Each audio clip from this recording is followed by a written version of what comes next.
एक चीज़ और है कि 2 अप्रैल को जब वो इंट्रोड्यूस करते हैं न्यू टैरिफ रेट्स, तो वो ये भी कहते हैं कि आज का दिन जो है वो यूएस के लिए लिबरेशन डे है, क्योंकि यूएस जो है वो लिबरेट हो गया है, वो फ्री हो गया है किस चीज़ से, कि वो जो सदियों से जो चल रहा था, जो ट्रेड डेफिसिट का दौर चल रहा था यूएस के लिए, वो अब ख़त्म होगा और एक नए युग का शुरुआत होगा। तो इसलिए उन्होंने अनाउंस किया कि 2 अप्रैल जो है वो लिबरेशन डे है यूएस के लिए। Hello viewers, I am Sunita Singh from Juris pathways. Welcome back to Juris pathway classes. Viewers, आज जो हम लोग टॉपिक लिए हुए हैं वो बहुत इंटरेस्टिंग है। आपने सुना होगा ट्रम्प टैरिफ्स के बारे में।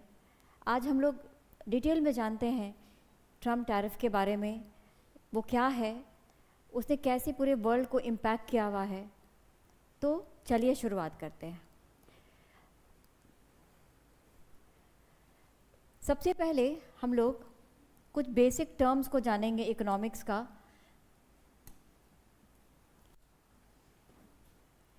What is trade? ट्रेड क्या है, व्यापार क्या होता है?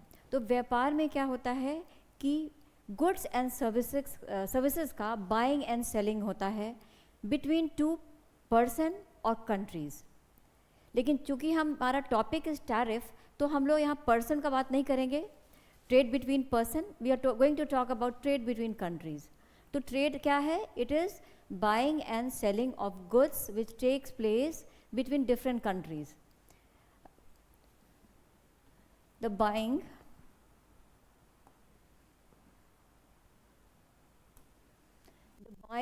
and selling of goods and services between countries. Now what is export? क्योंकि अगर हम ट्रेड करते हैं, कंट्रीज़ के बीच में ट्रेड होता है, तो 2 और टर्म आप जानते हैं, वो बहुत स्वाभाविक रूप से आता है। वो 2 टर्म क्या हैं? One is export and the other one is import. What is export? Export क्या होता है? Export उस प्रक्रिया को कहते हैं जिससे एक देश अपने घर में बना हुआ चीज़, अपने देश में बना हुआ चीज़ को दूसरे देश में भेजता है और वहाँ बेचता है। That is called export. और import हम किसको कहते हैं? जब हम दूसरे देश के बने हुए चीज़ों को अपने देश में मंगवाते हैं। That is called import. Another important term जो आप सबको जानना चाहिए, that is balance of trade. Balance of trade जो होता है वो क्या है? तो बैलेंस ऑफ ट्रेड एक्चुअली वो डिफरेंस होता है बिटवीन एक्सपोर्ट एंड इम्पोर्ट। जैसे मान लीजिए कि कोई कंट्री का जो एक्सपोर्ट वैल्यू है और उसका जो इम्पोर्ट वैल्यू है, उसके डिफरेंस को हम बैलेंस ऑफ ट्रेड कहते हैं।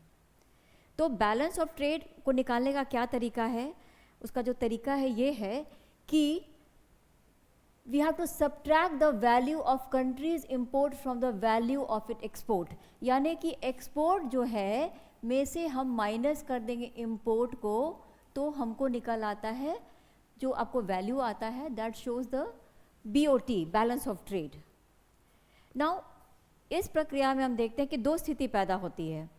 एक वो स्थिति होती है जिसको हम कहते हैं ट्रेड सरप्लस की स्थिति। When a country exports are greater than its imports, export जो कोई कंट्री कर रहा है वो ज़्यादा है बनिस्बत उसके इम्पोर्ट का, तो हम कहते हैं कि BOT, बैलेंस ऑफ ट्रेड जो है वो पॉजिटिव है, वो अच्छा माना जाता है। वो दिखाता है कि कोई कंट्री का अगर ट्रेड सरप्लस हो रहा है किसी और कंट्री के साथ, तो हम मानते हैं कि उसकी इकॉनमी जो है स्ट्रांग है और उसकी जो मैन्युफैक्चरिंग इंडस्ट्रीज़ वगैरह स्ट्रांग है, वहाँ पे अच्छा प्रगति है। एक दूसरी स्थिति आती है जब ट्रेड डेफिसिट का वो सिचुएशन होता है। अगर इंपोर्ट ज़्यादा हो जाए, एक्सपोर्ट कम हो, तो वैसे स्थिति को हम क्या बोलते हैं? It's called trade deficit. Trade deficit जो है ये अपने आप में बहुत बुरा भी नहीं कह सकते हैं, लेकिन कुछ परेशानी इसमें ज़रूर होती है। और हमारे जो डोनाल्ड ट्रंप हैं वो बार बार ये कह रहे हैं कि ट्रेड डेफिसिट के कारण ही हम लोग को ये टैरिफ रेट लगाना पड़ा। इसीलिए ट्रेड डेफिसिट अपने आप में बहुत बुरा चीज़ नहीं है। अगर इकॉनमी किसी कंट्री की स्ट्रांग है, वहाँ पे इन्वेस्टर्स बड़े बड़े हैं, तो कंट्री को वरी करने का ज़रूरत नहीं होता है ट्रेड डेफिसिट में भी। लेकिन जैसे आपको डोनाल्ड ट्रंप ने कहा कि ये स्थिति उनको पसंद नहीं आ रहा है और वो कहते हैं इसलिए वो टैरिफ रेट को रिवाइज कर रहे हैं और ऊंचा कर रहे हैं, रेसिप्रोकल टैरिफ भी लगा रहे हैं।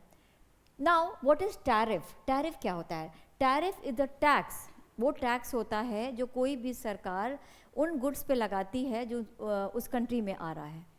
It's a kind of tax that is called tariff. It is a tax और duty impose by government on imported goods and services. जो भी देश के अंदर माल आ रहा है, किसी भी कंट्री से आ रहा होगा, उस पर सरकार एक टैक्स लगाएगी और उसी को हम कहते हैं tariff. Another term which is important over here is reciprocal tariff, क्योंकि रेसिप्रोकल टैरिफ जो है वो फोकल पॉइंट है। ट्रम्प का जो टैरिफ अभी आया है उसमें फोकल पॉइंट है रेसिप्रोकल टैरिफ। तो क्या है रेसिप्रोकल टैरिफ? ये कहता है कि जैसे मान लीजिए दो कंट्री है, तो दो कंट्री जो है, मान लीजिए ए जितना टैरिफ लगा रहा है बी के सामान पे, उतना ही बी भी ए के सामान पे लगाएगा। जैसे ट्रम्प कह रहे हैं कि मान लो इंडिया हम पे जितना टैरिफ लगाता है यूएस गुड्स पे, उतना हम इंडियन गुड्स पे हम भी लगाएंगे। तो दिस इज कॉल्ड रेसिप्रोकल, दोनों बराबर ही लगाएगा एक दूसरे पर। Next is discounted reciprocal tariff. What is discounted reciprocal tariff? इसमें क्या हम देखते हैं डिस्काउंटेड में कि कभी कभी दो कंट्री बोलते हैं कि ठीक है हम लोग एक दूसरे पे उतना हाई टैरिफ नहीं लगाएंगे, हम लोग डिस्काउंटेड वे में लगाएंगे, थोड़ा थोड़ा लगाएंगे। तो इसको हम लोग कहते हैं डिस्काउंटेड रेसिप्रोकल टैरिफ। नाउ ये तो बेसिक टर्म्स था, ये आपको जानना ज़रूरी था क्योंकि बार बार ये टर्म्स आएगा। अभी जो हम लोग का लेक्चर है उसमें बार बार टर्म्स यूज़ होगा, डेफिसिट है, ट्रेड सरप्लस है, तो आपको जानना चाहिए और इसलिए आपका रिवाइज करवा दिया। नाउ क्या होता क्या है, कैसे जो कोर्स ऑफ इवेंट है, ये जो टैरिफ वाला इवेंट हुआ 2 अप्रैल को, तो दिसंबर से ही जब से वो प्रेसिडेंशियल इलेक्शन जीते हैं डोनाल्ड ट्रंप, वो कह रहे थे कि वो टैरिफ रेट्स को रिवाइज करेंगे, रेसिप्रोकल टैरिफ को बात कर रहे थे। और फरवरी को तो उन्होंने एक तरह से अनाउंस कर दिया कि भाई हम इसको इम्प्लीमेंट करने जा रहे हैं। और 2 अप्रैल 2025 को वो अनाउंस करते हैं कि हम जो है इम्प्लीमेंट कर रहे हैं, हम इंट्रोड्यूस कर रहे हैं रेसिप्रोकल टैरिफ को, और बहुत सारे देशों पे उन्होंने रेसिप्रोकल टैरिफ को लगा दिया। एक चीज़ और है, वो जब रेसिप्रोकल टैरिफ लगाए तो उन्होंने उसका कारण क्या बताया, क्योंकि उनके रेसिप्रोकल टैरिफ से पूरे ग्लोबल जो ये प्लेटफॉर्म था उस पर बहुत तहलका मच गया। तो वो कारण बताते हैं कि हमारा जो ट्रेड है, ट्रेड डेफिसिट में हम जा रहे थे, यूएस ट्रेड डेफिसिट में जा रहा था बहुत सारे कंट्री के कंपैरिजन में, तो हम उसको एड्रेस करने के लिए, उसको ख़त्म करने के लिए हम जो है टैरिफ रेट रिवाइज कर रहे हैं।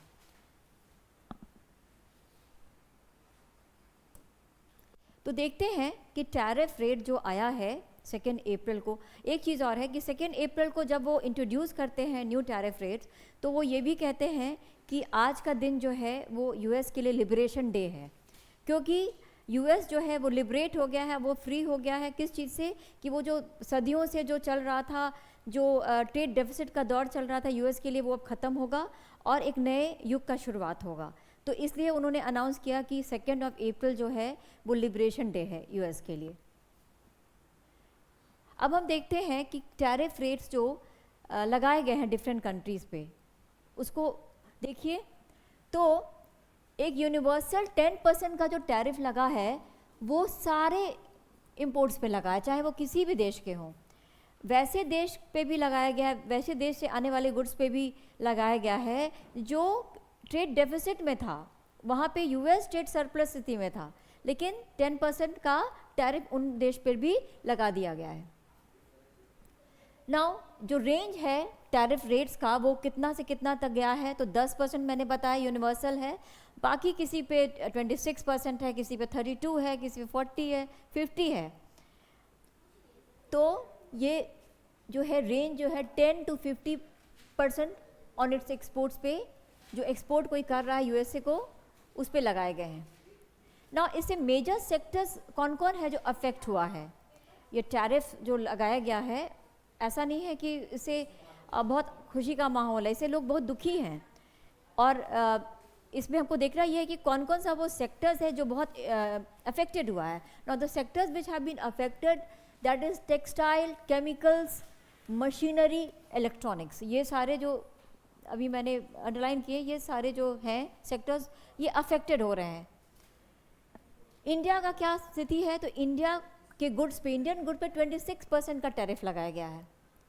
वहीं पे चाइना पे 34% का लगाया गया था, यूरोपियन यूनियन पे 20% का, जापान पे 24% का और ताइवान पे 32% का. No tariff on Russia. Russia पे कोई टैरिफ इन्होंने नहीं लगाया है, जबकि रशिया ट्रेड सरप्लस के कंडीशन में है यूएस के संदर्भ में, लेकिन उस पर कोई टैरिफ यूएस डोनाल्ड ट्रंप ने नहीं लगाया है. ये बहुत इंटरेस्टिंग बात है.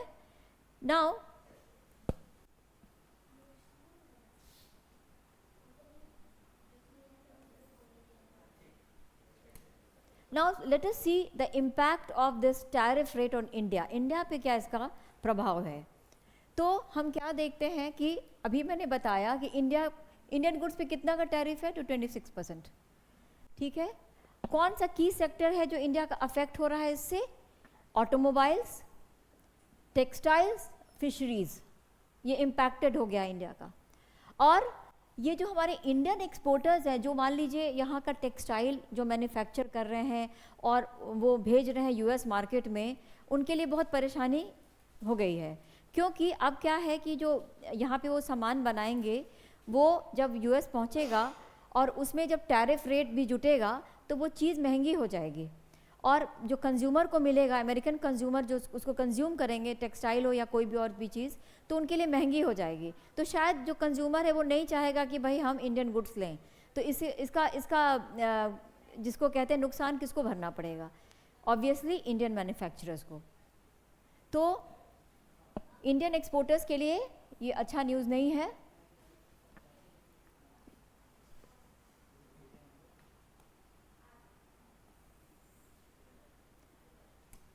लेकिन फिर भी हम देखते हैं कि इंडिया बहुत ज़्यादा हार्ड स्टैंड नहीं ले रहा है इसको लेकर.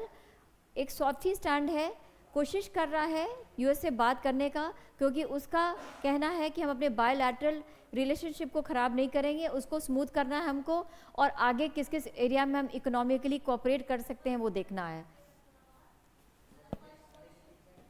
Despite the tariff, India is emphasizing its commitment towards strengthening the bilateral trade relation with US, aiming for long-time economic collaboration.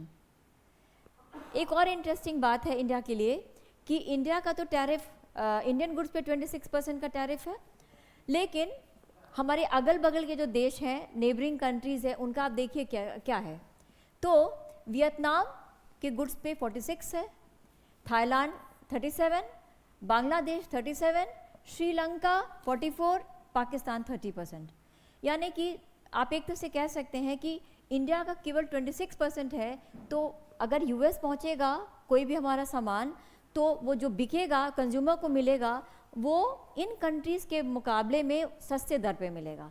तो इससे हमारा कॉम्पिटिटिवनेस जो है यूएस मार्केट में बेटर होगा इनके कंपैरिजन में. ये जो नेबरिंग कंट्रीज़ हैं, क्योंकि इन पे ज़्यादा टैरिफ लग रहा है.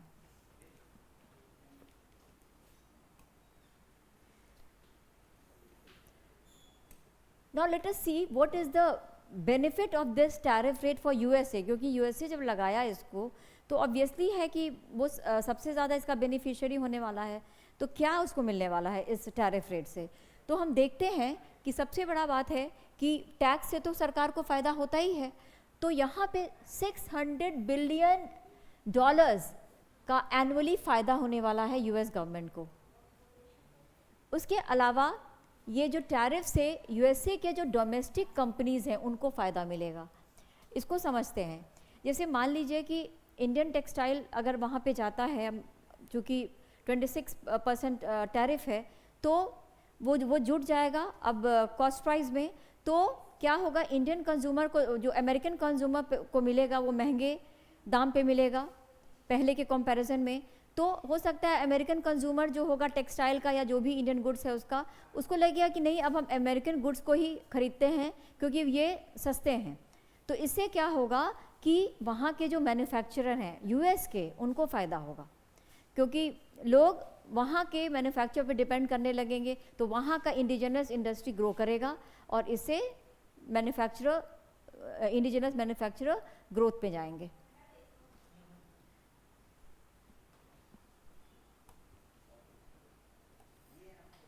Now let us see the implication of reciprocal tariff। अगर हम पूरे दुनिया के संबंध में बात करें, तो अगर हम पूरे विश्व का बात करते हैं तो क्या क्या इम्प्लीकेशन है रेसिप्रोकल टैरिफ का। तो पहला हम क्या देखते हैं, इसका इन्फ्लेशनरी इफेक्ट है। अभी हमारा जो दौर चल रहा था ग्लोबल लेवल पे इन्फ्लेशन का ही चल रहा था, चीज़ें बहुत महंगी हुई भी हैं ऑलरेडी, और अगर टैरिफ जुट जाता है तो चीज़ें अब कंज्यूमर को और भी हाई प्राइस पे मिलेगा, तो ये अच्छी बात नहीं है कंज्यूमर के लिए। जैसे ऑटो टैरिफ जो है वो क्या करेगा कि अब अमेरिका में जो अमेरिकन कंज्यूमर जो बाहर से कार खरीदते हैं, उनको अब कार्स जो है महंगे कीमत पे मिलेगा, तो inflationary effect. Second is disruption of supply chain. जो सप्लाई चेन है, क्योंकि देखिए कोई भी प्रोडक्ट जो बनता है, कोई भी देश बनाता है, तो कई बार होता है कि उसके कुछ पार्ट्स एक देश से आ रहे हैं तो कुछ पार्ट्स किसी और देश से आ रहे हैं, या बहुत सारे देश मिलके बहुत सारा पार्ट्स दे रहे हैं। लेकिन जब टैरिफ रेट रिवाइज हो गया, हाई हो गया है, तो क्या हो गया कि ये पूरा जो सप्लाई चेन था वो डिसरप्ट हो गया है, वो उसमें वो भंग हो रहा है, वो उससे अफेक्टेड हो रहा है। और क्या हो रहा है कि अब जो है वहाँ पे जो सामान जो भेजा जाता था बाहर, उसमें शॉर्टेज होने का डर है, उसमें डिलेज होने का डर है, और मैन्युफैक्चरर्स के लिए अब इंसेंटिव कम रह गया है, तो ये बड़ा चिंता का विषय है। नेक्स्ट पॉइंट इज इम्प्लीकेशन का नेक्स्ट पॉइंट है ट्रेड वॉर रिस्क। अब चाइना, कनाडा और मैक्सिको जो है वो चाइना तो रिटेलिएट किया भी है, उसने भी बहुत हाई टैरिफ लगा दिया है यूएस गुड्स पे, तो और भी कंट्रीज़ जो है वर्ल्ड के वो लोग भी रिटेलिएट करेंगे और वो लोग भी अपने अपने कंट्री में हाई टैरिफ रेट लगा देंगे। इससे क्या होगा कि ग्लोबल ट्रेड जो है ना वो अफेक्टेड हो जाएगा। Next is rising consumer cost. अभी मैंने बताया कि कंज्यूमर जो सामान पहले खरीद रहा था इंडिया से, मान लो शर्ट ही खरीद रहा है या कोई गारमेंट खरीद रहा है, वो थोड़ा सस्ते दर पे था, लेकिन अभी जब टैरिफ रेट रिवाइज हुआ है तो अब वही सामान उसको महंगा मिल रहा है, तो क्या हो गया कि कंज्यूमर का कॉस्ट जो है वो बढ़ गया, जो कि अच्छा बात नहीं है। Economic volatility, what is this? तो जब इस तरह का इरेटिक चेंज होता है टैरिफ रेट में, तो क्या होता है कि ग्लोबल लेवल पे स्टॉक मार्केट क्रैश हो जाता है। जो इन्वेस्टर्स हैं बड़ा डर डर के वो अपना शेयर्स बेचना शुरू कर देते हैं, इससे क्या होता है कि स्टॉक मार्केट जो है अफेक्टेड हो जाता है, तो इससे पूरा जो ग्लोबल मार्केट है डिस्टेबलाइज हो जाता है, which is not a good scenario. Next point is world trade organisation dispute and diplomatic strain. आप जानते हैं कि WTO क्या है? It's world trade organisation. ये एक फोरम है जहाँ पे डिफरेंट कंट्रीज ट्रेड से रिलेटेड अपने इश्यूज को रेज करते हैं और उसका वो रेमेडी उनको मिलता है। तो ये इशू भी जो है, अगर कंट्रीज़ को लगता है कि ये जो US टैरिफ है ये सही नहीं है, it is not rational, it is not correct, तो वो जा सकते हैं WTO के पास। इससे होगा क्या कि US के साथ उनका बायलैटरल रिलेशनशिप अफेक्टेड हो जाएगा और पॉलिटिकल रिलेशन भी अफेक्टेड हो जाएगा। मार्केट में प्रोटेक्शनिज्म बढ़ जाएगा। मार्केट प्रोटेक्शनिज्म मीन्स दैट कि सब कंट्रीज़ क्या करेगा, वो भी हाई टैरिफ लगाएगा, उसको लगेगा कि हम भी अपना टैरिफ रेट रिवाइज करेंगे, क्योंकि अगर हम टैरिफ रेट को हाई रखते हैं तो इससे हमारे जो मैन्युफैक्चरिंग यूनिट है, इंडिजिनस जो हमारे यहाँ हमारे जो फैक्ट्रीज़ हैं या इंडस्ट्रीज़ हैं, उनका ग्रोथ होने लगेगा। लेकिन ये अगर देखा जाए तो इसमें एक कमी हो जाती है, क्योंकि अभी जो चल रहा है वो एक तरह से ग्लोबल ट्रेड चल रहा है, लेकिन अगर सब कंट्री अपने तक ही सीमित रह जाएंगे तो ग्लोबल ट्रेड जो है that will suffer.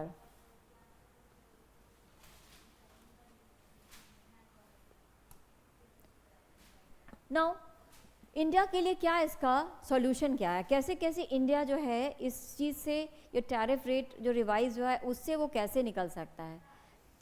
पहला है ट्रेड डाइवर्सिफिकेशन। अगर हम ऐसा कर दें कि हम यूएस के मार्केट पे उतना डिपेंड नहीं करें अपने गुड्स के लिए, हम नया जगह बना लेते हैं, हम यूरोप में बेचना शुरू कर देते हैं, हम एशियान में को भेजते हैं, हम अफ्रीकन मार्केट को फोकस करते हैं, तो इससे क्या होगा कि अमेरिका ने जो टैरिफ लगाया है उसका इम्पैक्ट हम पर कम होगा। Next is bilateral negotiation. अब ये करना है कि जैसे इंडिया एक काम कर सकता है कि वो अपना बात करते रहे, क्योंकि बातचीत से ही सॉल्यूशन निकलता है, तो बातचीत होते रहना चाहिए। और यूएस को ये बताना चाहिए इंडिया को कि इंडिया में जो है बहुत बड़ा कंज्यूमर मार्केट है यूएस गुड्स का, तो अगर वो कुछ कर रहा है तो ये सोच के करे, तो शायद यूएस इस बात को समझेगा और टैरिफ रेट को रिवाइज करेगा। Next is strengthening domestic industries. ये जो है एक और उपाय इंडिया के लिए है, ये है कि इंडिया जो अपने जो उसके यहाँ अपना इंडस्ट्री उसको वो फोकस करे, उसको बहुत कॉम्पिटिटिव बनाए, उसको बहुत स्ट्रॉन्ग करे। इससे क्या होगा कि अगर टैरिफ ऊपर भी गया है तो कंज्यूमर को लगेगा कि नहीं, इंडियन गुड्स इतने अच्छे हैं कि हम लोग थोड़ा ज़्यादा कीमत भी देना पड़ रहा है तो उनको कोई दिक्कत नहीं होगा। तो we have to strengthen our domestic industry. Next is utilising WTO mechanism. दूसरा चीज़ है कि अगर हम इंडिया ये भी कर सकता है कि वर्ल्ड ट्रेड ऑर्गेनाइजेशन के पास जाए, अगर उसको लगता है कि ये जो टैरिफ रेट है उसका लीगल स्टैंडिंग नहीं है, वो सही नहीं हुआ है, तो वो जा सकता है। Enhancing export competitiveness. एक और चीज़ कर सकता है इंडिया कि चूँकि टैरिफ रेट से मैन्युफैक्चरर्स को भी बहुत दिक्कत हो रहा है, इंडियन मैन्युफैक्चरर्स को भी, तो वो लॉजिस्टिक्स में जैसे ट्रांसपोर्ट कम्युनिकेशन में या बिजनेस में ऐसा कुछ इजी सॉल्यूशन दे सकता है मैन्युफैक्चरर को, जिससे वहाँ पे अगर कुछ प्रॉब्लम हो रहा है तो वो जो है वो इंडियन गवर्नमेंट उसको थोड़ा सा इजी कर दे, उनके बिजनेस पूरे जो उनका जो बिजनेस जर्नी है उसको इजी कर देगा। तो शायद जो हमारे मैन्युफैक्चरर्स हैं वो अभी भी इन्वेस्ट करेंगे और एक्सपोर्ट करेंगे। तो आज का जो क्लास था it was all about Donald Trump's tariff war. हमने देखा कि कैसे एक जो पॉलिटिशियन है जिसके एक कारनामे से पूरा तहलका मचा हुआ है पूरे दुनिया में और ट्रेड वॉर्स चल रहे हैं और बहुत टेंशन एस्केलेट कर गया है, तो आगे भी बहुत कुछ होने वाला है, इसके बारे में हम आपको बताते रहेंगे। तब तक के लिए आप न्यूज़पेपर को फॉलो कीजिए। आप जो भी आपके पास इंडिया पटना में आप जहाँ भी रहते हो वहाँ का जो आप बेस्ट न्यूज़पेपर्स हो उसको लीजिए and go through the newspaper thoroughly every day and scan the news. And if you have any problem regarding any of the topic I have discussed till now, you can put in the comment box. Till then, keep studying. Thank you.